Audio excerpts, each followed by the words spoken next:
Ողջույն բարեկամներ, մինչև հիմնական նյութին անցնել ուզում եմ նախ ներողություն խնդրել բոլորիցդ, որովհետև անկեղծ ես ինքս էլ չեմ հավանում այն ինչ որ ես անում եմ։ Ինքս սկսել եմ չհավանել այն լեքսիկոնը, որ ես օգտագործում եմ։ Ինքս սկսել եմ չհավանել այն հոգեվիճակը, որ ես ընկնում եմ անկախ ինձանից։ Երեք ընկերս ասում է,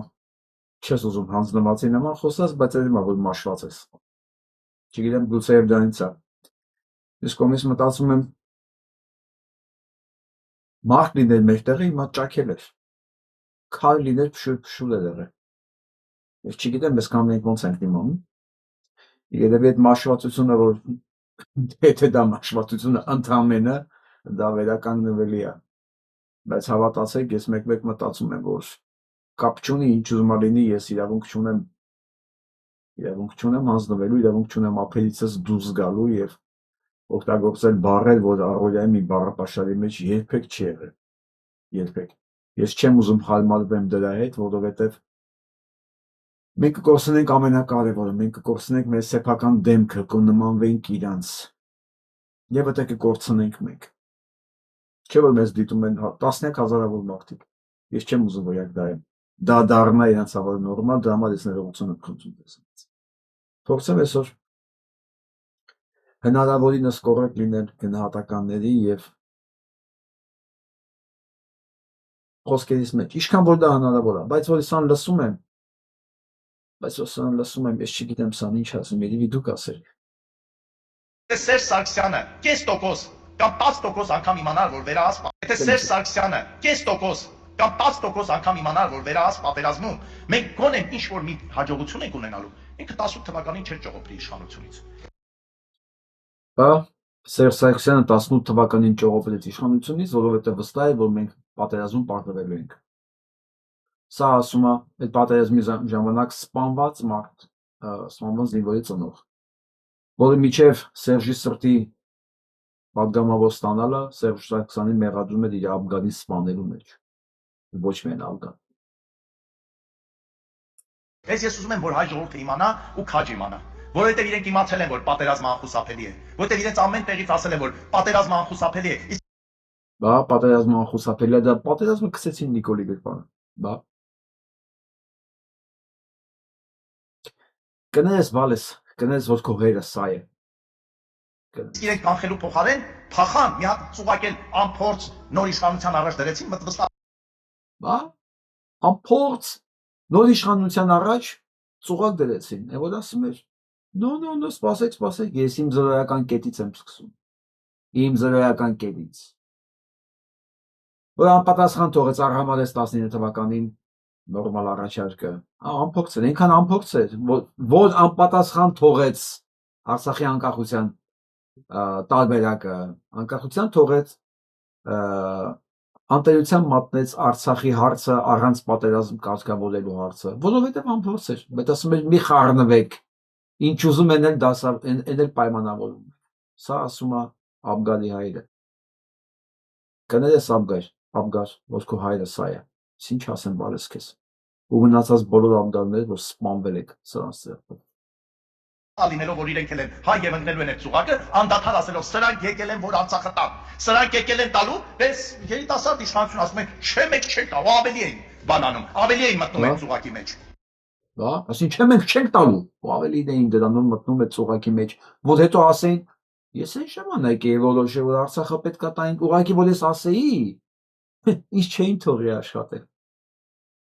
Որովհետև այսօր որոշել եմ չհայոյեմ վատ բառը չասեմ։ Կլինի դուք ասեք։ Կլինի գոնե այդ մեղքի այդ մի մասը, այդ մի բաժինը դուք վերցրեք էլի ձեր վրա։ Ես սիրով դա կզիջեմ ձեզ, գրեք թող դատարկվի, ես հետո կկարդամ, չեմ փոշմանի, որ չեմ ասել, գնաք առաջ։ Իհարկե ես չեմ արդարացնում դա, ես գիտեմ իմ ասելու են բանա Նիկոլի փաստաբանն է, հեսա, ես հայ ժողովրդի փաստաբանն եմ։ Դու սատանի փաստաբան ես, դու ների ծառան ես, դու հայ ժողովրդի հետ կապ չունես։ Դու նույնիսկ քո տղու փաստաբանը չես, հայ ժողովրդի փաստաբան։ Ես ուզում եմ բոլոր նրանց, ովքեր սնունդ բարև են տալի, ովքեր շփվում են, ես իրենց ուղղակի ասեմ, տրեք։ Ես չեմ ուզում, որ ձեր երեխեք իր երեխեքի ճակատագրին դառնան, բայց դուք արժանի եք։ Արժանի եք թե։ Ես եկել եմ այստեղ, որ մեկ անգամ էլ ժողովրդին ասեմ, ժողովուրդ, թույլ չտաք ձեզ խափեն։ Թույլ չտաք։ Արցախի հարցը որոշված ա եղել 1922 թվականին։ Բա 1922 թվականին բանը լուծված որոշված էր Արցախի հարցը, հասկացաք։ Բայց դեպքում Սերժ Սարգսյան ինչ կապ ուներ։ Հա, ների զավակ։ Եթե մի բան որոշվել էր 1922 թվականին, ինքը չկա այս անասունին, վայ ներողություն, հազար։ Դա մեկը չկա, որ սանասի, վայ եթե 22 թվականին 1900 որոշվել է, Սերժիկը ինչ կապ ունի։ Ոնց կարող է Սերժիկը գցել մի բան Նիկոլի Գրպանը, երբ որ որոշվել է 1922 թվականին։ Հետո որոշված ա եղել 1991 թվականին։ 1991 թվականի սեպտեմբերի 21-ին, երբ որ հռչակվեց Հայաստանի Հանրապետությունը, Հայաստանը ճանաչեց Արցախը Ադրբեջանի կազմում։ Դուք գիտեիք դրա մասին։ Գիտեիք դրա մասին։ Ահ, Նատալիա Չերնիգովսկայան ասում էր, մարդ որ կորցնում է բարոյականությունն ու ամոթի զգացումը, վերածում է անասունի։ Բայց սա գիտական բնորոշում է, սա վիրավորակ չի։ Ամբողջ բանակցային գործընթացը եղել է մի հարցի շուրջ։ Ոնց անենք աշխարհին խափենք, որ իբր մենք բանակցում ենք Արցախի ինքնորոշման կարգավիճակի այս կամ այն աշճանի վրա, բայց ձգենք էլի միջև Դուք ասեք, մեկին երևի ինքը չի տեսել իր շեֆը ինչա բացահայտել, հա։ 1919 թվականին վերջի առաջարկությունը, որ ներկայացված է եղել Մինսկի խմբի կողմից, որտեղ առաջարկվում էր, այն ինչ որ առաջարկվում էր, բայց երևի փոշմանել են, որ դա բացահայտել են, որտեղ երևի իրենց ուզած արդյունքները չտվեց, հակառակ բուսնեց խիարը։ Հիմա այս կարգի ճիվաղներ ասեմ, ճիվաղ ասեմ չի հնչում, ավելի կոպիտ բառ կուզեմ ասեմ ու գրել եմ ավելի կոպիտ բառ, բայց չեմ ուզում ասեմ, գրել եմ մի մոտ Facebook-ում, դուք կարող եք ասել, գրեք, տարածեք, բաժանորդագրվեք, ժողովուրդ ջան, իրար հետ մաշվենք միասին, տեսնենք, մենք ավելի շուտ կմաշվենք, թե ները։ Ես համաձայն եմ մաշվելու, գոնե մի բանի ծառայի սա, իրոք, որ չմաշվենք ու անհայրենիք մնանք, իբր մեր չմաշված լինելը ում է հետաքրքիր։ Եվ այսպես,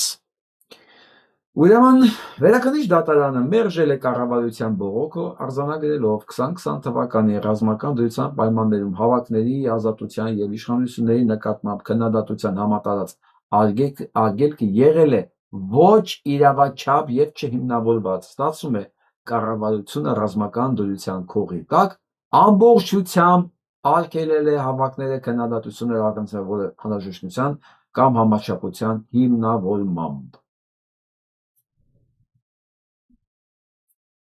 Իսկ դուք գիտեք իրանք չգիտեին, որ դա օրենքի խախտում է, իհարկե գիտեին, բայց այդ ժամանակ մեկ բան էր պետք, մեկ բան, կանխել բոլոր տեսակի ինֆորմացիոն հոսքերը, թույլ չտալ որևէ հանրահավաքներ դավաճանությունը կանխելու համար եւ ստել, խաբել ժողովրդին, ասել մենակ Արծրուն Հովհաննիսյանի ստերը պետք է հավատաք, ոչ մի այլ ինֆորմացիա պետք է չտարածվի։ Ինչ ասա, եթե ոչ դիտավորյալ այս երևույթի տղայի եւ ոչ միայն իր տղայի սպանդի կազմակերպում։ Ինչա դա։ Բայց դե ինքը հիմա երևի սպանդը արդարացված է համարում, որովհետև երևի իրան կյանքում ինչ պակասել է տվել են իր երեխու դիմաց։ Դիքտերի մտածում է, այդ երեխան ինչ էր տալու ինձ։ Ինչ էր տալու ինձ։ Հələ մի բան էլ ես պետքա ծախսեի վրան։ Հենա տարավ սպանեց, դրա դիմաց էլ ինչ-որ մի բան տալիս է։ Պատկերացնում եք ինչ հրեշավոր է հնչում, բայց սա է։ Այո, հրեշավոր է։ Էլի զինվոր է սպանվել։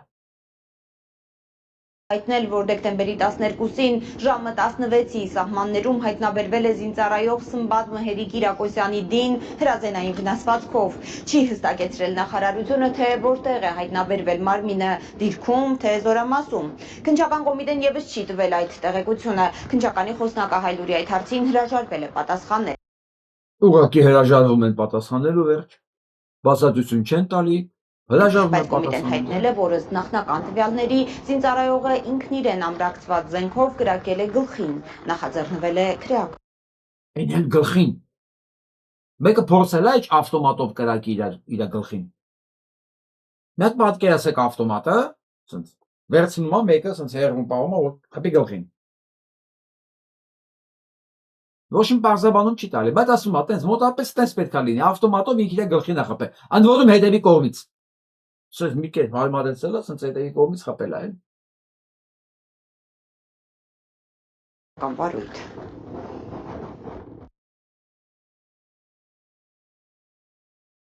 Բամանը շատ հանգիստ է։ Պատրաստվում ենք ամանորին։ Շատ հանգիստ է, ընդամենը մի զինվոր են խփել։ Ընդամենը։ Այն էլ մտածենք ինչ ասենք, բացատրություն չտանք, ասենք ինքն է խփել։ Ամենահեշտ տարբերակը, ամենը։ Քննչական կոմիտեում ով որս տեքստերը գրվում է, կարող եմ ես ժողովրդի անունից ցանկանալ, որ ինչ որ կոծկում են, թող իրանց մտերիմների իրանց հետ պատահի, մեկնել իրանց նման կոծկի այդ ամեն ինչը։ Կարող ենք շատ վատ բան ենք անում, չէ՞։ Դուք հասկանում եք, որ մենք ստիպված նմանվում ենք իրանց։ Մենք դառնում ենք իրանցից մեկը։ Ես ինչ պայմաններում պետք է մեկին սենց բան ցանկանայի։ Ես չգիտեմ ինչ անեմ, ազնիվ խոսք, ես մոլորվել եմ։ Ես հիմա անում եմ մի բան, որ կյանքում չեմ արել։ Ես հիմա չեմ հավատում, որ ես խոսքերն ասում եմ։ Սպանում են մեզ։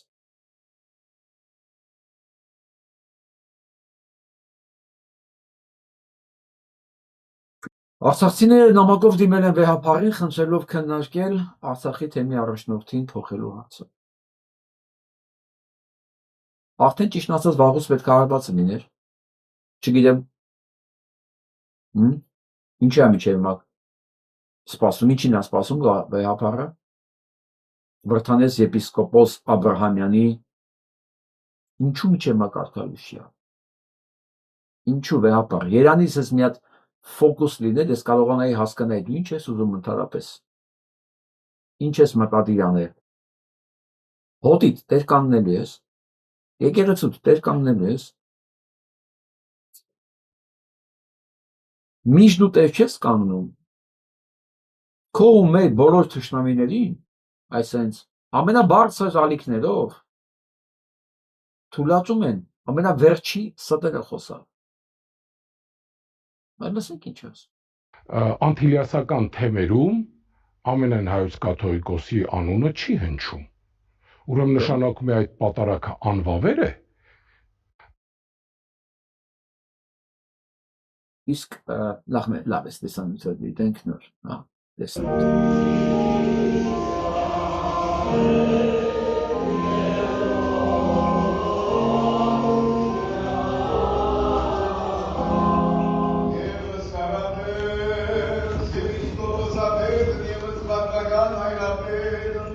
Ամենայն հայոց սերբեր, քարերի սրբաստակի դատուվիրու։ Անտիլիասական թեմերում լսեցինք։ Գարեգի սրբազանյանը լսեցինք։ Իսկ հետաքրքիր է, Պետրոս Ղազարյանը հարցրեց, «Էդո, տղա ունես։ Ինչ եղավ տղուդ հետ։ Հիմա որտեղ է տղեդ։ Ինչ եղավ են կերած $940,000։ Տարբեր թվեր են ասում, մեկ ասում է 100,000, մեկ ասում է 940,000։ Չգիտեմ ինչ կուրսով են հաշվել։ Ամեն դեպքում 1.5 միլիոն լարի ինչ արեցիր։ 1.5 միլիոն լարի հենց այդքան էլ գալիս է։ Այն էլ այն ժամանակ։ Պետրոսը հարցրեց ունակ Էդո, ոչ թե Վազգեն, որովհետև դու արդեն բան ես, կարգալույց եղած ես։ Էդո, որ դու տղա ունես, քեզ կարելի է, որ կաթողիկոսը աղջիկ ունի, իրանք չի կարելի։ Ոսկես Նիկոլ Փաշինյանը վերջի քֆուրներն էր գրում իր մոտ, ավազակ, կեղտոտ, գող, հա։ Դա նորմալ է։ Հիմա եկել ես, քո հանցակցին ես պաշտպանում իր հանցանքների մեջ, իհարկե Պետրոսը սա չէր ասի։ Սա չէր ասի, որովհետև օրվա մենյուի մեջ չի մտնում այդ ամեն ինչը հիշեցնելը, բայց մենք հո գիտենք։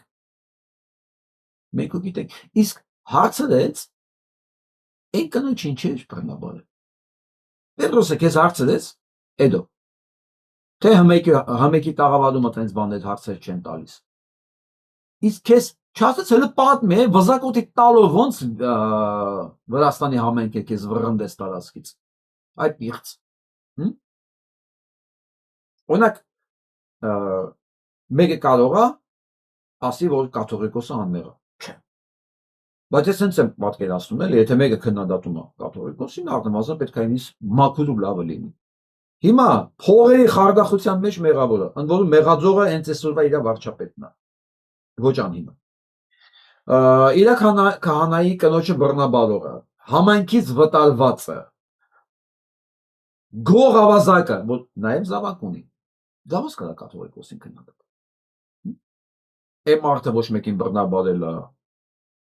ոչ վրեն քրեական գործ կա, ոչ իրան վտարել են մի համայնքից։ Բայց ո՞նց է լինում, դուք սաղ սուրբ եք, հետո սուրբ եք խոսում, հանրենի եթերում, ես նկարում ու կառուցում են, պատարակի ժամանակ Անտիլիասի թեմի Գարիգի եպիսկոպոսի անունը կա։ Ո՞նց է լինում բա վեհապարը։ Ասեք։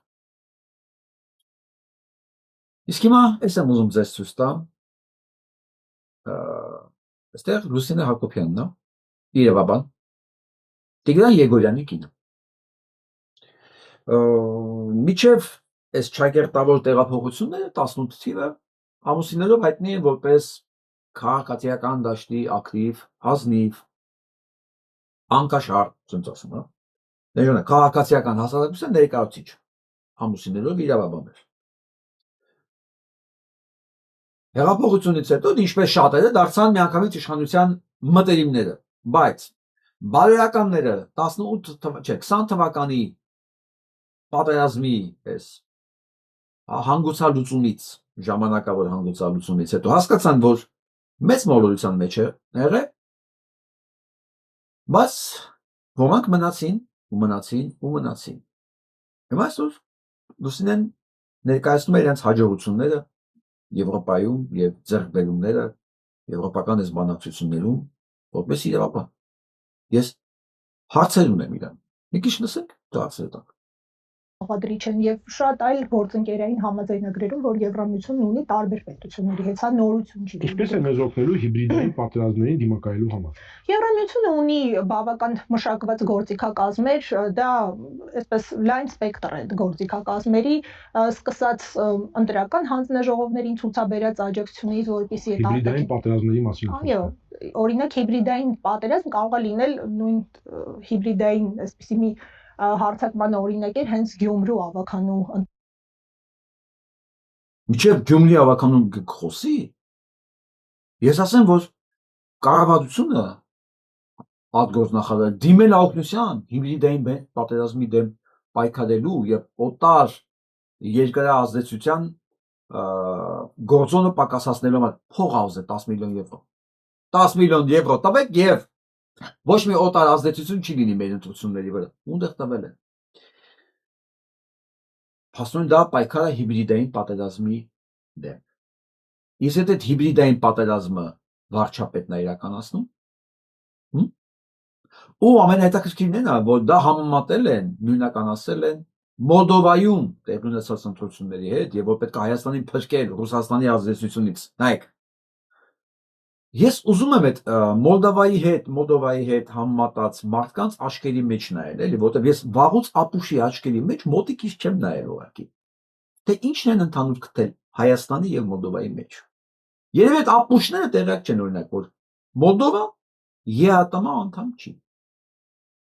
Ասեմ ավելին, ՀԱՊԿ անդամ չի։ Եվ իրաց նախագահը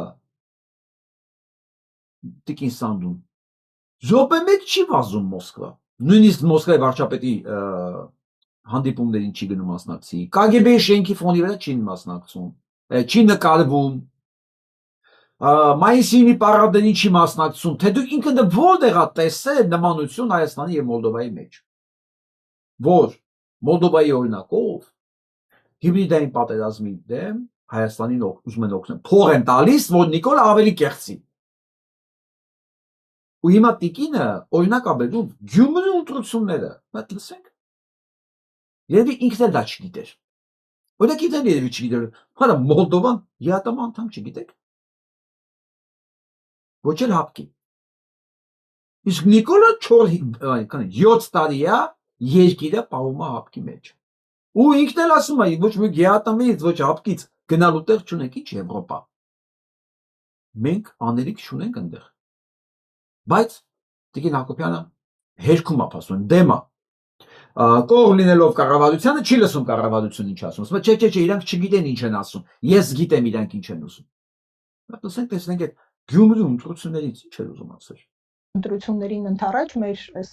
նախկին իրավապաշտպաններից մեկի շրջան առած այսպես ապա տեղեկատվությունը, որ սպասվում են լայնամասշտաբ ընտրակեղծիքներ ընտրական կարուսելի տեսքով, եթե հիշում եք։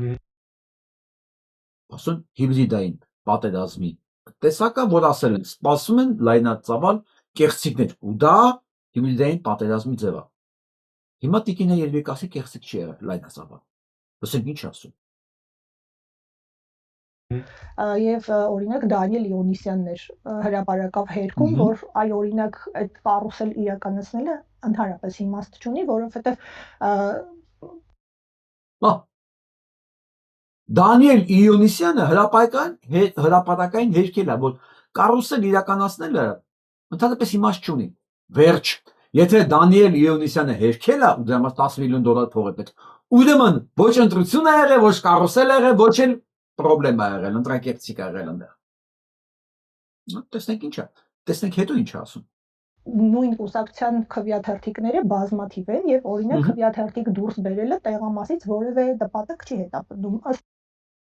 Հասկացաք, քվեաթերթիկը տեղամասից դուրս բերելը որևէ նպատակ չի հետապնդում։ Դա ընտրախախտում չի։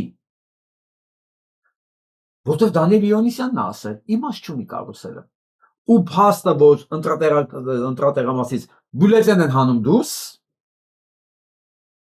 որովհետև ոնց են ինչ են հանում դուրս, լրացածը տանում գցում են, դատարկը բերում են դուրս։ Տիկնոջ համար ընտրակեղծիք չի։ Ըստ էության դա իրազեկման միջոցառում էր, որով այդ ապատեղեկատվությունը հերքում էր։ Վերջ, դա իրազեկում էր, այն էլ ապատեղեկատվություն։ Դուք մտածեիք այդպես բան։ Նաև այդ ֆինանսական հոսքերն են կարողացել հայտնաբերել, բացահայտել, դրանց դեմն առնել։ Ну, ամեն ինչում չէ որ 100%-ով հաջողելու են, բայց բնականաբար դասեր կան սովորելու եւ այդ դասերն էլ պետքա ֆինանսական հոսքերը նույնիսկ։ Ֆինանսական հոսքեր, պատկերացնում եք։ Իրենց բաժանած կաշառքները չեն տեսել, ֆինանսական հոսքեր են կարողացել վերահսկել։ Եվ բնականաբար ողջունելի է, որ Եվրամիությունը այդ աջակցությունը Հայաստանին կտրամադրի։ Երբ պետական ինստիտուտների հզորացման եւ քաղաքասարակության մշտադիտարկման պետական ինստիտուտների հզորացման, քաղաքացիների մշտադիտարկման, ինչ սիրուն բառեր են, չէ՞։ Պետրոսն էլ մալի պես նայում աչքերին, այդ ինչ պետական ինստիտուտների հզորացմանը, փողվելու է $10 միլիոն, ինչ կապ ունի ստեղ ընտրությունները։ Պետական ինստիտուտներն ինչի չկանխեցին այդ ընտրակաշառքները, այդ խայտառակ ընտրությունները վաղ շաբաթում։ Կարողությունների հզորացման եւ այլ գործիքակազմերի։ Տիկին Հակոբյան, այստեղ նրբությունը նա է, որ այն ուժերը, որոնք պայքարում են ժողովրդավարության դեմ, նրանք հիմնականում ծտվում են եւ պաշտպանվում են ժողովրդավարությամբ։ Այն նրանք ասում են ժողովրդավարությունը լավ բան չի։ Հենց ասում հոп ժողովրդավարությունը ուր է իմ կարծիքի բանանում։ Այս դեպքում, երբ որ նրանք ծտվում են եւ պաշտպանվում են ժողովրդավարությամբ, հնարավոր է ժողովրդավարական մեթոդներով պայքարել նրանց դեմ։ Պաշտպանվում են ժողովրդավարությամբ, լսում եք, պայքարել նրանց դեմ։ Մարդ ասում է, իրավունք ունեմ խոսքի, ասում է պայքարել նրանց դեմ։ պայքարում է ժողովրդավարության, ասում ես խոսքի իրավունք ունեմ։ Պայքարեք նրանց դեմ։ Չի ասում, մարդը իրացնում է իր իրավունքը, ասում է հնարավոր է պայքարել իր դեմ։ Բայց ժողովրդավարական մեթոդներով, տեսնենք ինչ է պահում պատասխանել։ Այո, միշտ էլ հնարավոր է ժողովրդավարական մեթոդներով, բնականաբար, եթե Հայաստանը այսպես իր համար դրոշակա վերցրել լավ իմաստով, հա։ Չի ասում, բայց եթե ժողովրդավարական բանի մեջ է, ինչ է նշանակում պայքարել։ Ինչի դեմ, խոսքի ազատության դեմ, սա խոսքի ազատության համար պայքարող փաստաբան է եղել։ Ժողովրդավարությունը եւ ասում, որ ինքը տարածաշրջանում այսպես զարգացող, ծաղկող ժողովրդավարության օրինակը պետք է ակնկալել, որ Բայց դու գիտեք, որ Հայաստանը տարածաշրջանում զարգացող, ծաղկող ժողովրդավարության օրինակ է։ Ես այս տիկնոջը հարցեր ունեմ, բայց գործիքակազմերով էլ պետք է պայքարել։ Բնականաբար մենք բռնապետական գործիքակազմերով չենք կարող պայքարել եւ ինչքանով ինձ հայտնի չենք էլ պայքարում։ Հասանք։ Ինչքանով իրան հայտնի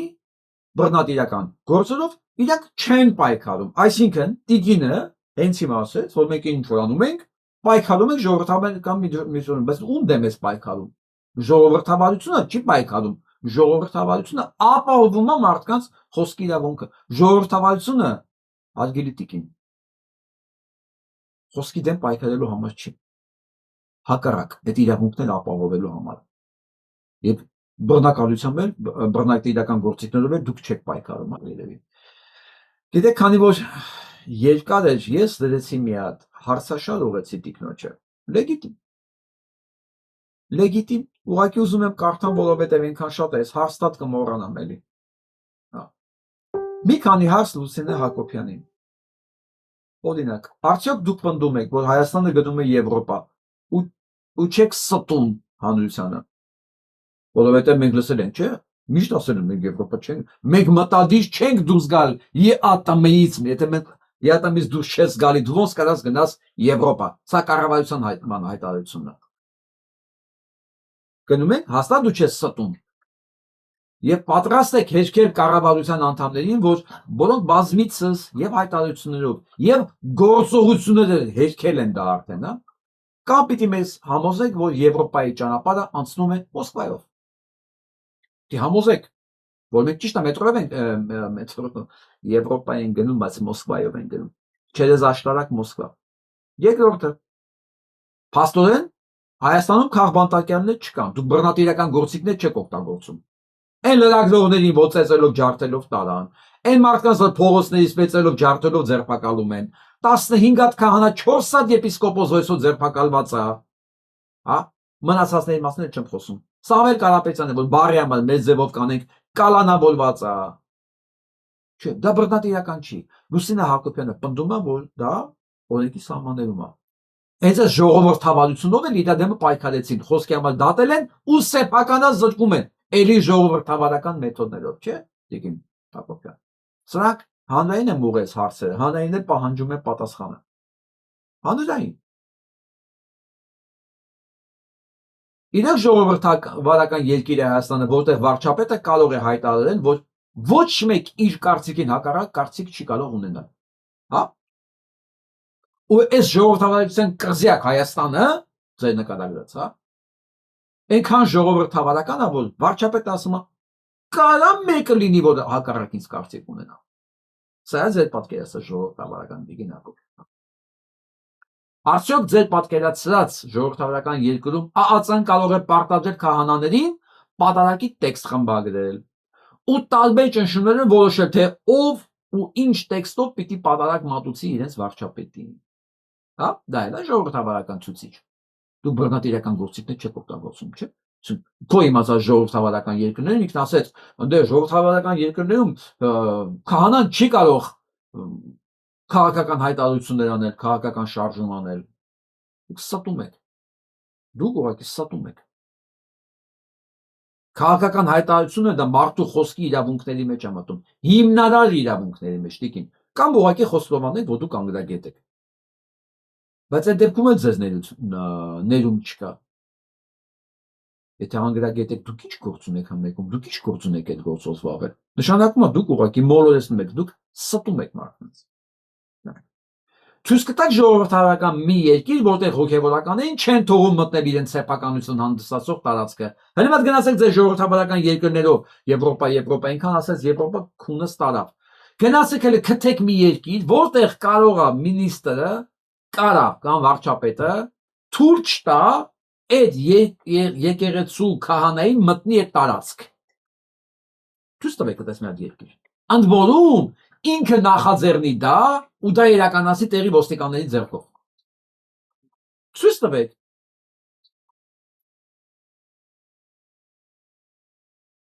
Դուք չեք տեսել երևի օրենքի եւ սահմանադրության խախտում տիկին Լուսինե Հակոբյան։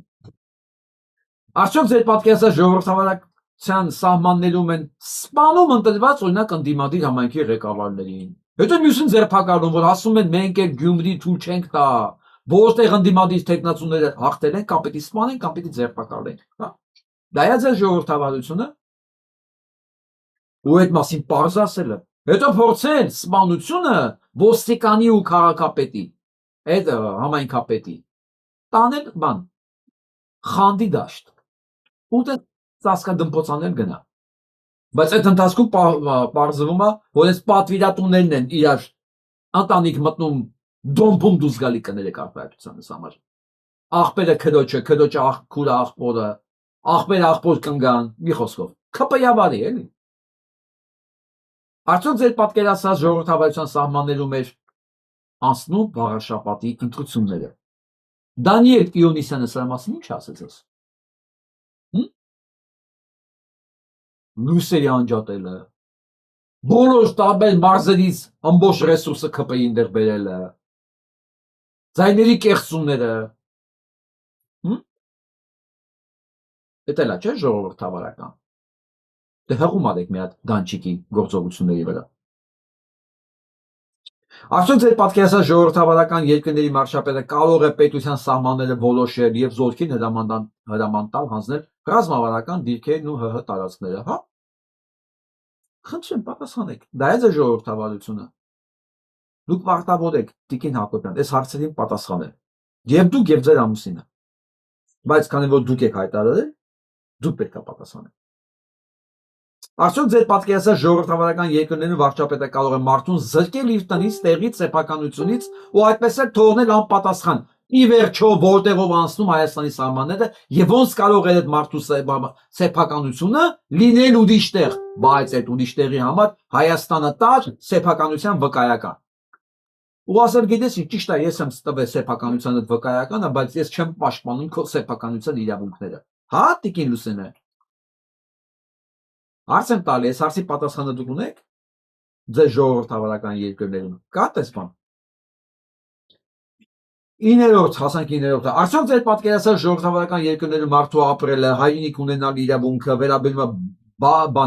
վերաբերվում է որպես բազարի առարկա, ասին կարող են սակարկել, հա։ Զոհաբերել թշնամու օգտին, խոսքը արցախցիների մասին է։ Հիմա արցախցիները իրենց երկրում ապրելու իրավունք ունեն, թե չունեն, թե դա որոշում է ձեր ժողովրդավարության կղզյակի գերագույն գլխավոր վարչապետ Նիկոլ Փաշինյանը, ասեն միջազգային իրավունքն էլ արդեն ինքը որոշում, հա։ Երևի դա էլ է ձեր պատկերացումների մոտ մեջ եվրոպական ստանդարտներից բխում։ Արդյոք դուք կարծում եք, որ Հայաստանում մարդը պաշտպանված է օրենքով, հա։ Կարող եք ասել, որ Հայաստանում մարդը պաշտպանված է օրենքով, եւ որ հասարակության 85%-ը պնդում է, որ ինքը պաշտպանված չի։ Ընդ որում պաշտպանված չի նաեւ վերջի ընդունված որոշումով, որ եթե 300-ից 1300-ից պակաս իր վրա վարչական սխալ տուգանք են նշանակել, ինքը չի կարա բողոքի։ Մարդը չի կարա բողոքի, եթե 300,000-ից պակաս իրեն վրա անօրինական տուգանք են նշանակել։ Դուք մարդուն զրկել եք դատարան դիմելու հնարավորությունից։ Ձեր պատկերացած ժողովրդավարական երկրներում կա նման բան լինի։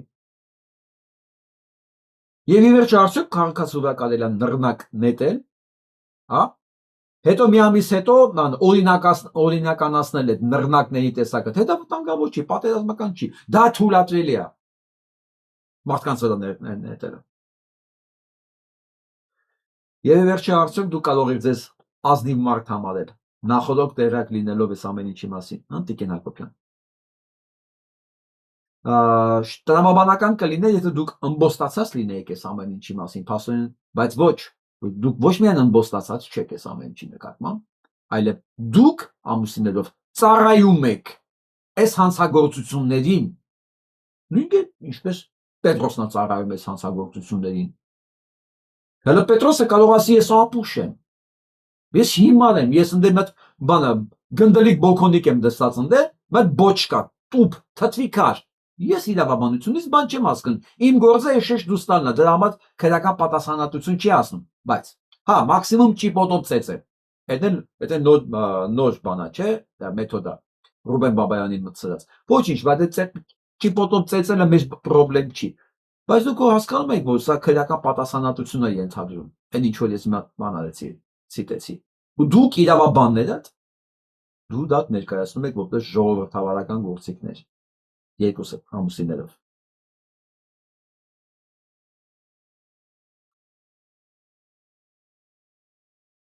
Ու ամենաշատ հետաքրքրումը նաև ամենաշատ չասեմ 40% աղքատության հասցրած այս երկրում դուք հանգիստ եք քնում։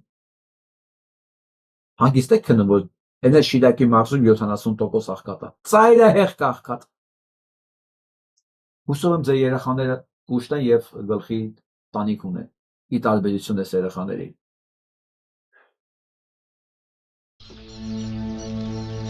Աշխարհից կտրված ու բոլորից մեկուսացած այս փոքրիկ վագոն տնակում է երկու որդիներին մեծացնում 46-ամյա Արամը։ Եթե Ձեզ սա ինչ-որ մի բան ասում է Տիկին Հակոբյան։ Թե դա էական չի։ Ուշտ է կարևորը։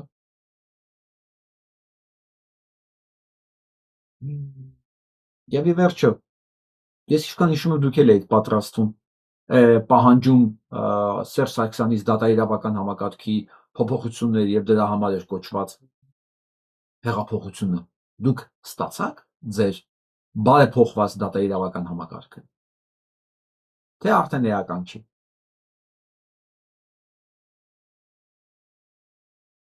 Mēs անլսենք։ Դուք տեսնում եք ստեղ Թալինցը։ Ես դեմքով չեմ մենակ եք եկել։ Դուք տեսնում եք ստեղ Թալինցը։ Ես դեմքով չեմ ճանաչում Թալինցիներին, դրա համար ձեզ հարցնում եմ, դուք պատասխանում եմ ոչ։ միայնակ եք եկել Թալին։ Իմ վարորդի հետ։ Տիկին Հակոբյան, Թալինի համայնքի ղեկավարը իր վարորդի հետ Կիրակերով եկել ասել Արարատ։ Ստե հանցագործություն չեք տեսնում։ Լավ ասենք ինքը տգետ է, ինքը չգիտի որ դա հանցագործություն է։ Ձեր ասած ժողովրդավարական երկրներում արձակուրդի օրը պետական ռեսուրսների հաշվին ֆրֆրալը դաչա գնալը, այդեն գնալ, հələ դաչա էր։ Նույն, թեկուզ դաչա գնալը, գնալ, ասնել ուրիշ մարզ, որ սպասարկել հանցագործությունը, դու գիտեք, որ այդ ձեր ասած ժողովրդավարական երկրներում սենց բան անհնարին է։ Սա տգետ ասեմ, չգիտի։ Դու կարող եք համարել սա ժողովրդավարական երկրին հատուկ։ Ասեք այո։ Ասեք մենք էլ գնահատենք ձեր գիտելիքները ժողովրդավարության մասին եւ իրավաբանության մասին։ Չնայած այնքան էլ որ ես ասեցի, դուք բոլորդ ամեն ինչ շատ լավ գիտեք։ Այո։ Որտեղ պարոն Փաշինյանը գնա պատարակի միշտ ձեզ տեսնում եք, միշտ տալիս եք, նույն հարցը անդադ տալիս եք, կարելի էլի։ Հիմա էլ խո հարց չկա պատասխանել որ կարկալուց, չգիտեմ ինչ եւ այլն եւ այլն։ Եկել ենք պատարակա, եկել ենք հանգնել ենք, ինչ կապ ունի։ Անցած շաբաթ էլ բազմավերտում ենք, հիմա այստեղ ենք, չկապ ունի։ Ավարտեցինք, շնորհակալ։ Հա։ Փաստորեն անցած շաբաթ էլ է հանցագործություն արել Տիկին Լուսինե Հակոբյան։ Եվ ասեմ, ամեն Կիրակի հանցագործությունը կատարվում է։ Եվ ոչ միայն իր կողմից, ամբողջ պետական ապարատն է այդ հանցագործությունների վրա։ Քանի ժողովրդավարական երկիր գիտեք Տիկին Լուսինե, որ ամբողջ կառավարությունը պարտադիր շաբաթ Կիրակի օգտագործում է պետական ռեսուրսները, որպեսզի սպասարկի ների, որ գնացել է եկեղեցին պրծելու, եկեղեցին անօրինական զավթելու, ԱԱԾ-ի ձեռքով, ձեր Եվրոպայում այդ երկրի բանի հերը կանիցեին, եթե նա հատուկ ծառայություններին օգտագործեր կրոնական փոքրամասնությունների վրա։ Ես չեմ ասում հիմնական կաթոլիկ եկեղեցու վրա։ Հենց դա մասին չեմ ասում։ Նույնիսկ փոքրամասնության վրա, որ հատուկ ծառայությունները ճնշում օգտագործեն, ասեն տեքստի մեջ բան փոխի։ Ինչ կանեին Տիկին Հակոբյան։ Իսկ սրանք ոչ միայն անում են, հələ պետական ռեսուրսներ դա օգտագործում են եւ ոստիկանությունը, եւ մեքենաները, եւ վալորդները, եւ վառելիքը, ամեն ինչ օգտագործում են դա իրականացնելու համար։ Սա հանցագործությունն է թե չէ Տիկին Լուսինե Հակոբյան։ Մի րոպե, միշտ գնում եք այն պատարակներին, որտեղ Վեհափարի անունը զեղչվում է։ Թե նենց էլ է, մյուս բան։ Մենք վեհապար չունենք։ Բա։ Մենք Չունենք վեհապար։ Մենք չունենք։ Մենք վեհապար ունենք Տիկին Լուսինե Հակոբյան, թե չունենք։ Թե արդեն եթե Փաշինյան Նիկոլն ասել է մենք վեհապար չունենք, ուրեմն արդեն չունենք։ Մենք հայ ազգը։ Թե հայ ազգի իրանք են արդեն։ Դուք եք տեսկար այդ կարծիքի։ Ասեք մի ամաչե։ Վեհապար չունենք։ Վեհապար ունենք։ Ով է կարգալույց արել, եթե չունի։ Ժողովուրդը մենք։ Ժողովուրդը մենք։ Իրանք ժողովուրդ են, արդեն կարգալույց են արել։ Սա օրինական է Տիկին Լուսինե Հակոբյան։ Չէ՞ որ դուք եք ասում, որ Հայաստանը ժողովրդավարական կղզյակ այս տարածքում։ Կղզյակ։ Եվ ստե բռնականական մեթոդներ չեն օգտագործում։ Արդեն սրանք ժողովուրդն են ու իրանք արդեն կարգալույց են արել կաթողիկոսի։ Կարող եք սա պատասխանը դուք տալ։ Տեսնես, համբեր։ Ժողովուրդը դուք եք։ Համբեր։ Այո, ո՞վ է։ Դուք եք։ Բա դուք եք ժողովուրդը իրանք են, դուք եք։ Գիտեք ինչ ասեց նոր ինքը Տիկին Հակոբյան։ Ասեց որ ժողովուրդը իրանք են։ Որ մեր ժողովուրդում, մեր հասարակության մեջ կան ժողովուրդ եւ չժողովուրդ։ Այսինքն Հայաստանը բաժանված է կաստաների։ Եվրոպայում էլ, այտենց դուք շատ եք գնում գալի, կիմանաք երևի։ Եվրոպայում էլ կա, որ ասեն մի մասը ժողովուրդ է, մի մասը ժողովուրդ չի։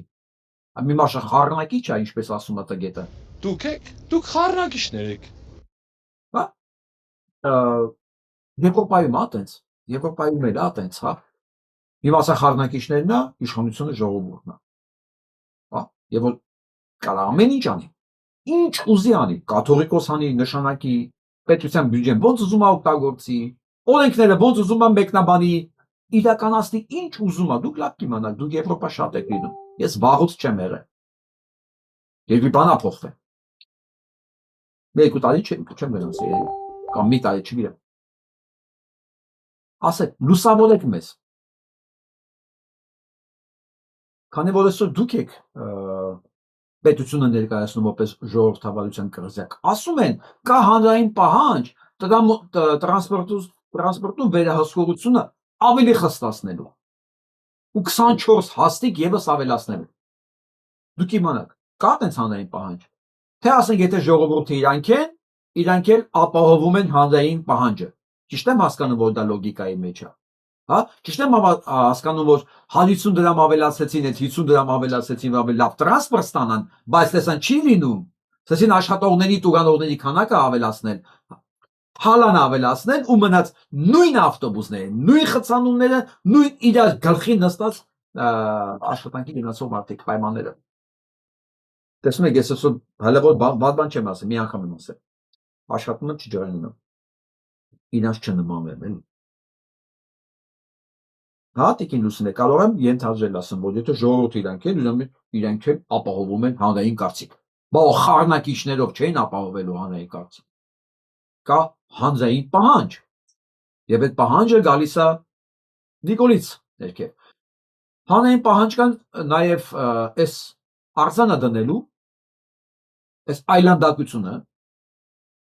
հետո աչից ձախից ապտակ ուտելուց հետո որոշեցին, որ սա պետք է տեղափոխի։ Բայց ասեմ, այս քանդակագործ չէ լինի իշխանության սրտի, եթե չասեր։ Կներեք, ես չգիտեմ, որ ամեն գեղացու պետք է կանչեի իմ մոտ արհեստանոց, որ հարցնեի լավ արտանա թե չէ։ Կարող եմ ենթադրել, որ արդեն մեր մոտ բան կա, եթե դու իշխանություն չես, ուրեմն գեղացի ես, խառնակիչն ես, դու ոչ կարծիք ունես, ոչ հանրային պահանջ ես ներկայացնում, մի խոսքով ոչ քեզնից բան ես ներկայացնում, ուրեմն ժողովուրդներն են իրանք, հանրային պահանջ ներկայացնողներն են իրանք, իրանք էլ ճաշակ թելածող են, բայց կներեք, պարոն Թոքմաջյան, ես ես բան ունեմ ասելու, ցավալից։ Պատկերացրեք, որ այդ գեղացիներն են դրացած նայում, ու ես գեղացիս, այս ձեր գործի նայելուց հետո, խղճահարությունից, ենքով ոչ մի էմոցիա չառաջացավ մեջս։ Ինձ կներեք, էլի, 53 տարեկան գեղացի եմ, էլի, աշխարհի բոլոր հնարավոր կրթությունները ստացած, ինչ հնարավոր ավարտած, գեղացիս, ասում եմ, այս արվեստի գործի նայելուց, բացի խղճահարությունից ոչ մի բան չառաջացավ էմոցիա, ու ոնց նայում եմ, սևակին չեմ տեսնում մեջը, գոնե կերպարը, այ ուրիշ բան, եթե ասենք ինչ-որ որբ էիք ուզում նկարեիք, ասենք, չգիտեմ, ցեղասպանությունից հետո մնացած Կոստանդնոպոլիսի փողոցներում հաց հավաքող մեկին էիք ուզում պատկերել, կարող է դա հարմար էր կերպարային իմաստով, բայց ես գեղցիս չտեսա։ Ոչինչ։ Հասկանեք ուր ենք ասել։ Իշխանության ծառայող, իշխանության պատվերները կատարող քանդակագործները ժողովրդին ասում են գեղացի, իշխանության ժողովրդի փողերով ֆրֆրացող մարզպետներն ասում են ժողովուրդը մենք ենք, դուք ոչ մեկ եք, ու իրանք էլ որոշում են հանրային ինչ պահանջ կա։ Հա ժողովուրդ ջան, սենցա։ Սենցա այսօր էսա։ Ուղղակի Թոքմաջյանին ուզում եմ ասեմ, գիտեք, այսօր դուք ինչ հայտարարեցիք այդ բառերով։ Հետո ասում են, այս բանը գնացեք պետությունը պաշտպանեք։ Իմ հետևից ուր եք ընկել։ Փաստորեն դուք գիտեք, որ այս պետությունը թալանվում է, կործանվում է, բայց ձեզ ինչով չեմ լսում, պարոն Թոքմաջյան։ Ձեզ ոչ միայն ես չեմ լսել ընդհանրապես, որ դուք ինչ-որ մի բանով անհանգստացած եք, այլ այսօր դուք ասացիք ամենակարևոր բանը, որ դուք բաց ունենաք ուղղակի մարդկանց վրա, որ կարևորը ձեր գործի դիմաց ձեր ստացած փողն է, որ այդ մարդիկ, որ ձեզ արձանը նայելու են, սիրելու են ձեր գործը, թե չէ։ Որովհետև դուք միակը չեք, որ մոդեռն, չգիտեմ, եթե սա իհարկե մոդեռն, այս ուռոդությունը կարելի է ասել մոդեռն էլի, կամ ավանգարդ ինչ-որ բան է կամ Հայաստանում կան ավանգարդ արձաններ։ Գնացեք Գաֆէսճան, այդ ամբողջ պուրակը դանով է լցված էլի։ Դուք ասեցիք մի բան, որ ձեր համար ձեր ստացած փողը մեկ էլ ձեր պատկերացումները ձեր գործի մասին ավելի կարևոր է, քան մի խումբ գեղացիներից կարծիքը։ Դա ավելի շատ բնորոշեց ձեզ, պարոն Թոքմաջյան, քան իրականում մեզ։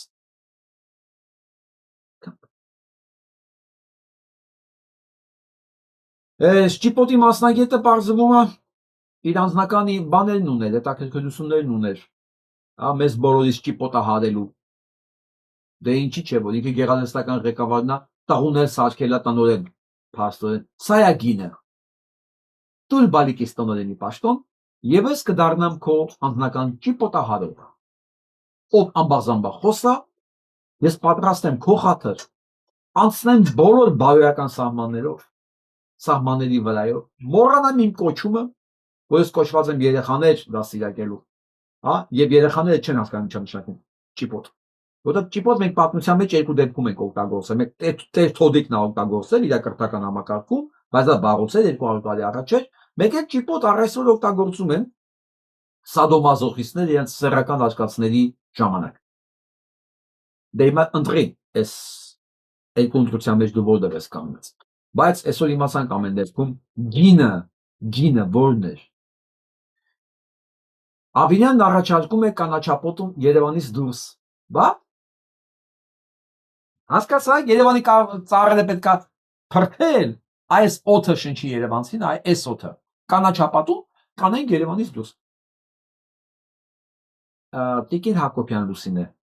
դուք կարող եք հուշել որպես իրավաբան, որ Ավինյան Տիկոն Երևանի քաղաքապետն է, ոչ թե քաղաքից դուրս քաղաքապետն է ինքը։ Երևանի շահմաններից դուրս ինքը ոչ մի իրավասություն չունի։ Եվ ինքը պատասխանատու է Երևանի կանաչապատման համար, Երևանի օդի համար, Երևանի երթևեկության համար եւ ամեն ինչի ինչ որ կապված է Երևան քաղաքի հետ։ Գոնե սա դուք կբացատրեք, թե չէ մենք գեղցիներս ոչ արվեստից ենք հասկանում, ոչ քաղաքաշինությունից ենք հասկանում, ոչ կառավարման համակարգից ենք հասկանում, ոչ դեմոկրատիայից, ոչ էլ օրենքներից։ Դուք ժողովուրդը կարող եք իրան բացատրել, թե չէ մենք խառնակիչներով ինչին ասենք դուրս է գալու, որ մենք ընկել ենք մեջտեղ խառնելու համար։ Փորձեք բացատրել։ Հիմա տեսնենք ավելի մեծ խառնակիչներ ինչ են անում։ Իսրայելը 1000 հոգի եւս տանում է իր մոտ դաստիարակելու, կրթելու մենակ Ամերիկայից, որ հետո ուղարկի աշխարհով մեկ հրեական լոբինգ անելու համար։ Դա մեծ գործի վրա են։ Երեկվա Ավստրալիայի հարձակումից հետո ես այդ մասին խոսեմ, որտեղ պարզվեց Ավստրալիայում այդ իրանց հրեական նոր տալու ժամանակ սպանված 10 հոգի, սրանք ամեն կերպ կապում են մահմեդականների հետ հրեաները, բայց հետո գիտեք ինչ հետաքրքիր եղավ, չեք պատկերացնի։ Պարզվեց այն մի հոգի, որ հարձակվեց փրկեց եւ դան վնասազերծեց այդ կրագորին, պարզվեց ինքը մահմեդական է ու դրա մասին լռում են։ Միանգամից սարքեցին, որ սրանք իսլամիստ տերորիստներն են, բայց չեն ասում ոչ մի բան, որ այդ իրանց ասելով հələ մենք կհասկանանք ով է այդ տերորիստը։ Կասկած չունենանք, որ դրանց Մոսադի գործն է։ Կասկած, բալկյան անգամ չկասկածեք, ես այդ հիմա կհիմնավորեմ։ Եվ միանգամից դա օգտագործում են նորընտիր քաղաքապետ Մամդանի վրա հարձակվելու համար։ Եվ սա տնօգտագործումը նաև Իրանի վրա հարձակման համար, որ սա հետևում կանգնած է հենց Իրանը, կանգնած է հենց նորընտիր վարչապետը, քաղաքապետը, քանի Նյու Յորքի, դա, որովհետև սա այս ամեն ինչը ասենց անտիսեմիտիզմի արդյունքում է։ Չեն թողում հանգիստ արաբ կոտորեն սրանք։ Հենց բողոքում են, սրանք հիշում են, հասկանում են, որ իրանց չեն ընկալում որպես մշտական բանը, Նարուշիլովկեն, գիտեք չի ինչը, Նարուշիլովկենը թուղթ էին տալի ժամանակին, կարող եմ այլ են տալի, KGB-ը և ոստիկանության աշխատողները, օրինակ իրավունք ունեն խախտում անելու, էլի։ Հիմա այդ ցեղասպանելու Նարուշիլովկեն իրենց ձեռից ընկնում է, որպեսզի վերականգնեն, այս ակցիաներն է իրականում։ Սա եղավ Ավստրալիայում, ասեմ ինչու Ավստրալիայում։ Որովհետև Ավստրալիան ամենաուժերն էր կանգնած Պաղեստինի կողքին։ Ես կարող եմ գուշակել հաջորդը որտեղ են լինելու։ 5 երկիր հրաժարվել է մասնակցել Եվրատեսիլին, որովհետև Իսրայելն է մասնակցում։ Պայմանավորված։ Ես չեմ կասկածում, որ հաջորդ 5-ը այդ երկրներում է լինելու։ Կլինի նաև Նյու Յորքում անպայման, որպեսզի ապացուցեն այո Մամդանի մերա անտիսեմիտիզմ քարոզում եւ թշնամացնում է հրեաների նկատմամբ։ Մոսադը ինչ ուզենա, որտեղ ուզենա, երբ ուզենա կանի։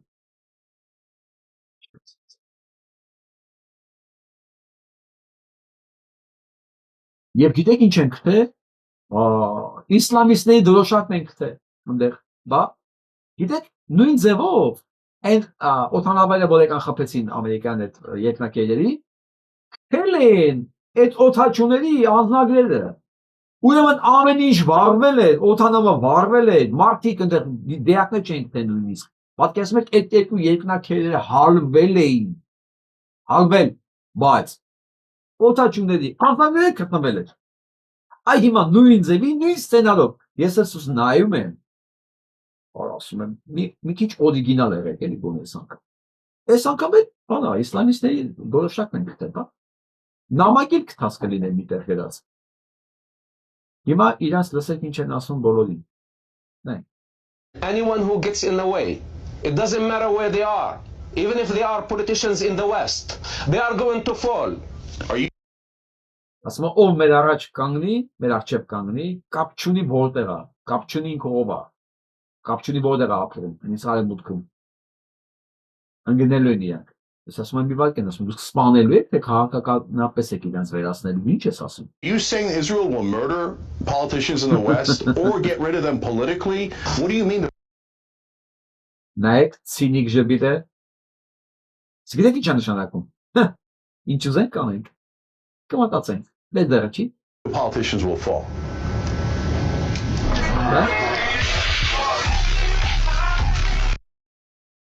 Ես ցույցատալի ով ինչքան է ստանում սրանցից։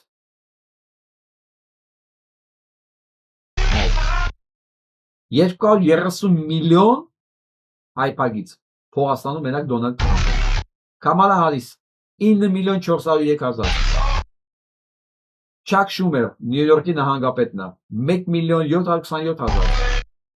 Թեդ Կրուզ այն իդիոտ են քալոզիչը 1 միլիոն 899,000։ Այն որ ասում է բոլոր քրիստոնյաները պարտավոր են բանան լինել Իսրայելի կողմից։ Մարկո Ռուբիո մի խոսքով շնեդեր միլիոններ իրանք փող են ստանում հրեական լոբին։ Այսօր իրանք գործիքն են։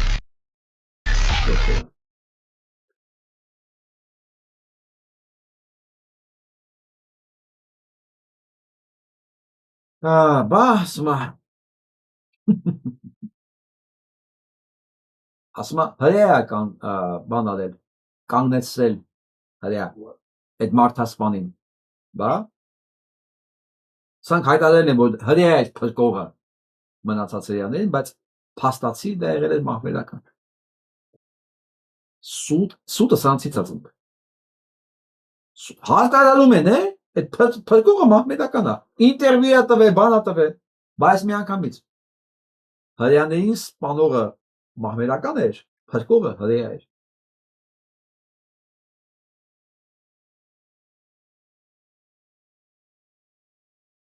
Attacked by a terrorist and they're trying to a Hanukkah celebration in Australia was just attacked by a terrorist and they're trying to blame Muslims for it. They're trying to use this horrific event to push against Islam. But it's really ironic because it was a Muslim man named Ahmed that stopped the shooter. A Muslim Սա է պատմում որ այս սպանությունից հետո կրակոցներից հետո միանգամից սկսեցին ISIS-ի դրոշն են գտե Իրանն է մեղավոր մահմեդականներն են մեղավոր Եվ փրկողը հրեա է, բայց այն տղեն սպիտակը որ հետևից հարձակվեց որ են մահմեդական է եւ արդեն երիտասարդ բլոգերները բոլորը դա են խոսում ասեն այն ինչ որ իրանք արել են միջև հիմա Իրաք ոնց մտան պայթեցնելով բանը չէ այդ երկնակերերը եւ միշտ այս կարգի բաներն անեն որպեսզի իրանք ուզածները հիմք ստեղծեն Ամերիկայի զինուժը օգտագործելու համար հիմա արդեն բոլորն անգիչ գիտեն սրանց գործիքները ու այս վիդեոները տարածվում է խայտարակ արագությամբ իսկական երիտասարդ կա այս նույն կադրը իրար ցիտելով որ տեսեք սրանք ինչ են ասում ասում նույն բանն է նույն ձեռագիրն է դնենք միտեղ մի քանի տասնյակ հրեա սպանենք իրանց ձեռքով հետո ասենք մահմեդականներն էր գրոհենք մի հատ երկիր հիմնավորենք որ արա մեզ ճնշում են մեզ հրեաներից բոլոր տեղերը ճնշում են ես ասում եմ սպասեք անպայման Նյու Յորքն է լինելու հաջորդը որտեղ սրանք չեն մարսելու իրենց պարտությունը Նյու Յորքում ամենախոշոր հրեական համայնքը լինի Նյու Յորքում ու իրանք պարտվեն մահմեդական լինի քաղաքապետ պլյուս այն բոլոր երկրները որոնք աջակցել են Պալեստինի եւ դեմ են իրաց լսելու ենք Այս էլ է նույն բանի մասին ասում լսեք Look, I understand America first. I don't understand America dead. That's what these people want. They chant death to America. So ով ասում է America first, Ամերիկան առաջինն է, իրանք ասում են Ամերիկան մեռնում ասում է, ես չեմ հասկանում։ Ամերիկան մեռնելու է, ես չեմ հասկանում։ Չէ՞ որ Ամերիկան առաջինն է, նշանակում է Ամերիկա գոյություն չունի։ Ցինիզմի աստիճան կա ստեղ։ We're doing something that is in the service of mankind, of humanity, and it's a battle of good against evil. America should and does stand with the good. Look, I Ամերիկան պետք է եւ կանգնելու է Իսրայելի հետ։ Իսրայելն առաջին, Ամերիկան երկրորդ։ Այս ջայլ երեխեքը բոլորը ֆիքսում ու տարածում են, խայտարակ բան է կատարվում։ Բայց սրանք չեն նահանջում։ Պարզ ասում է, ով ասում Ամերիկան առաջինն է, ամերիկացին, եթե ասում Ամերիկան առաջինն է, նա նշանակում է Ամերիկայի մահն է ուզում։ Որովհետեւ պարզ ասում է դա մեզ է։ Դա էլ է մեր ձեռը։ Մերն ամեն ինչը, ով եք դուք։ Դուք մեր գաղութն եք։ Այսինքն ո՞նց է բանը գալիս Հայաստան, Պուտինը ո՞նց է գալի Հայաստան։ Որս ժամանակին գալիս է։ Գալիս է գաղութ էլի։ Նույն ձև, սա վերաբերվում է Ամերիկայի Միացյալ Նահանգներին։ Երևի ճիշտ անում, չգիտեմ։ Էլի խոսք է գնում երբեն այդ ֆայլերը բացահայտելու։ Երբեք։ Որովհետև այդ ֆայլերի բացահայտումը նշանակում է Իսրայելին զրկել ամենակարևոր իր գործիքից, կամպրամատի գործիքից։ Այն ինչ որ Նիկոլ Փաշինյանն է անում։ Պատկերացնում եք Նիկոլ Փաշինյանը չունենալ այդ կամպրամատի գործիքները։ Ոնց էր աշխատելու այդ մերքերի հանցագործությունների մեջ թաղված Կճոյանին, այդ Վազգենին, то չգիտեմ այնտեղ այդ Ալգիշտի հոր, այն Ալվա Մոլերի բանը Լոս Անջելեսի, Երևանի ոնց էր դրանց վրա ազդելու։ Նույն Արցախի ղեկավարի այդ քահանայի վրա ես չգիտեմ։ Ես կպարզեմ։ Ես խոստանում եմ իմանալու ինչ ոնց է բռնել դրան։ Արցախի թեմի առաջնորդին։ Ինչի վրա է բռնել էլի։ Որովհետև ոչ մի բանի բռնած չլներ, դա հանուն ինչի էր գնում ինքնասպանության։ Ոգևոր իմաստով եմ ասում էլի։ Իմանալ եք ապրել։ Ինքը չի բացելու այդ ֆայլերը, դրա վրա իր իմպիչմենտ են անելու շատ շուտով։ Վերադառնանք Հայաստան, լսենք մեր հայրենակիցներին։ Բարոյական է, որ Փաշինյանն Ալիևին առաջարկում է չխոսել Հայաստան ադրբեջանցիների։ Դուք այդ իրանուն ինձ մի տվեք։ Անբարոյականությունը երևի աշխարհում իրանից է ստեղծվել։ Բարոյական Այս հարցը ես կուզենայի տալ Լուսինեին Հակոբյան։ Ճիշտ է, որ ասում են աշխարհում անբարոյականությունը Նիկոլ Փաշինյանից է սկսել։ Սա ժողովուրդն է ասում։ Գիտեք, անբարոյականությունը չի կարող լինել օրենքների շրջանակներում, որտեղ իրանք իր սեռական կյանքի նկատի ունեն հաստատ, որ ասում են անբարոյականություն։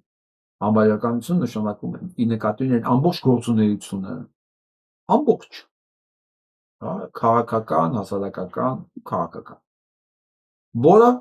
հնարավոր չի դիտարկել եւ սահմանել բարոյական տիրույթներով։ Մի ամբողջ ժողովուրդ դրա մասին է խոսում։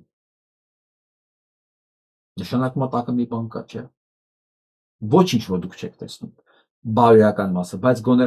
իրավական մասը դուք պարտավոր եք տեսնել։ Գիտեք, միջև էս վերջերս մի քիչ վերապահում ունեի ձեր նկատմամբ։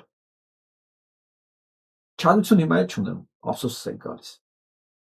Ափսոսս գալիս է, որ դուք դարձաք բացարձակ քպայական։ Գիտեք, երբ որ քպայականն է դառնում այս կարգի երևույթ, իրանից շատ բան չես ուզի,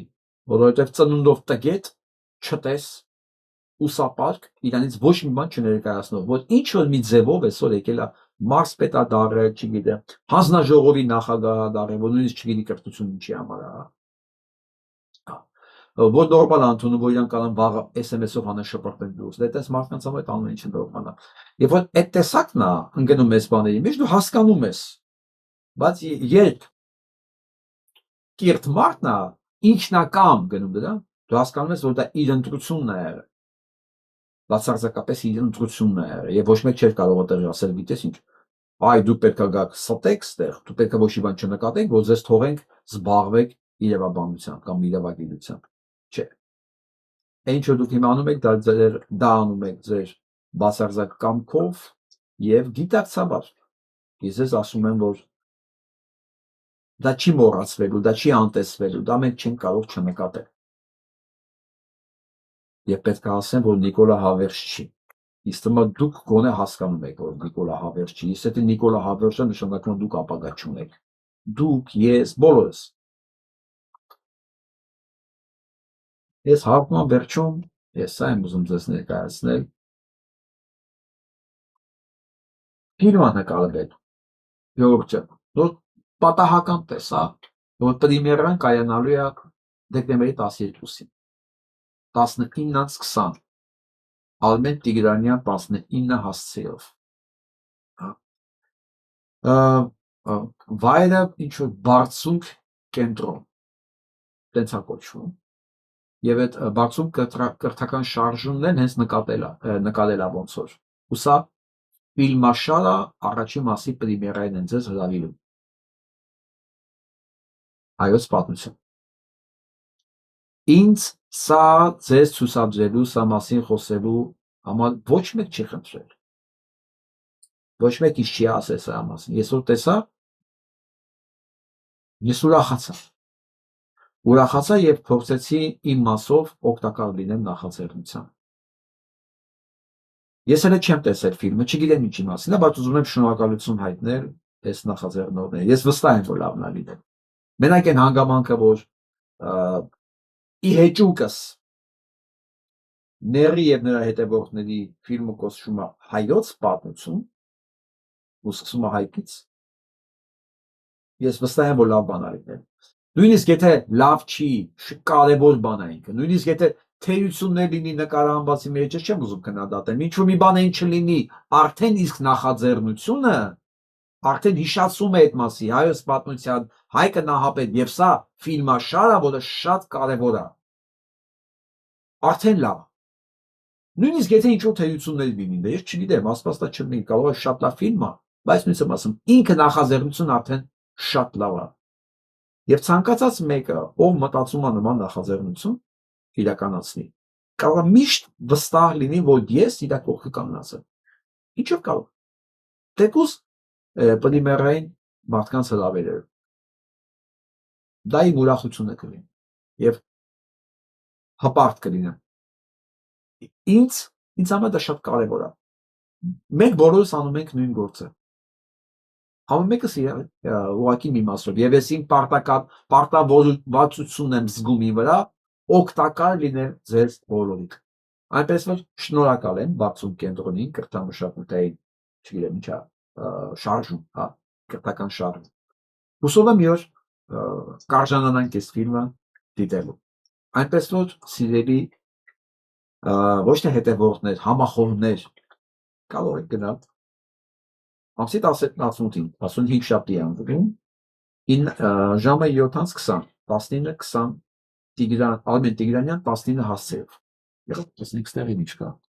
Ֆիլմը ստեղծել են նվիրատուների եւ կամավորների ջանքերով, որպեսզի ազգային հիշողության, ինքնաճանաչման բառը եւ շարունակական կրթության ճանապարհ պրեմիերային հաջորդելու է քննարկում։ Սիրով սպասելու ենք մեր բոլոր գաղափարակիցներին։ Ասեք, ես չէի բացել, նույնիսկ ժամանակ չեղե բացեի եւ կարդայի։ Մի խոսքով Ժողովուրդ ջան, գնացեք։ Այսինքն սա իջացնեմ, որ դուք տեսնեք։ Այս սա կարող է, այս բարձում կարող եք հավաքել, դե որտեղ link կա տակը, տոմսերի համար երևի ինչ որ, հա։ Կեցեք։ Եթե մարդ կա, այս մեկը որ ուզում ես ֆիլմի մասին խոսալ, միջև ֆիլմի ցուցադրումը, ես պատրաստ եմ արագ եթեր կազմակերպել ձեզ հետ, որպեսզի դուք ավելի շատ մարդ կարողանաք հավաքել դիտման համար։ Այսքան այսօրվա համար, շնորհակալություն բոլոր մասնակիցներին, շնորհակալություն բոլոր տարածողներին։ Թե մի բան միասին անենք, եթե մենք բան չանենք, մեր համար ոչ մեկ ոչի բան չի անել, ժողովուրդ ջան։ Այսօրվա համար այսքան, լավ մնացեք։